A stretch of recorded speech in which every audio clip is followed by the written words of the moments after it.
Гер, из-за его убата мне помогает. Пацанов-то 2,5 осталось у нас. Чувствую, да? Я ще мигнув. Овочі мелко-мелко наріж, обов'язково візьми перець острий. І з оливковим маслом, і в тебе буде соус. У нас мало мальчиків.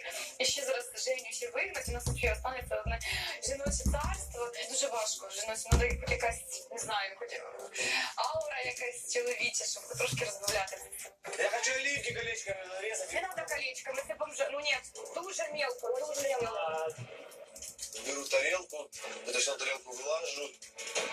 И эта шляпа туда-сюда болтается. Ставлю на край. Думаю, пока сейчас она доедет все ко мне, я тут по-точечке все сделаю. Ставлю на край, она туда, я не люблю должна схватить. Думаю, если она упала бы, я переверну в этот конвейер. Я выгнали бы, так не заканчиваю конкурс. Ох, Женю, ви ризикуєте. Кто не рискует, тот не пьет. Сегодня пополам закрутил, тут у меня не склеивается. Что делать тут с балконом? Типа, Жека, возьми чуть-чуть заправки свои и найди.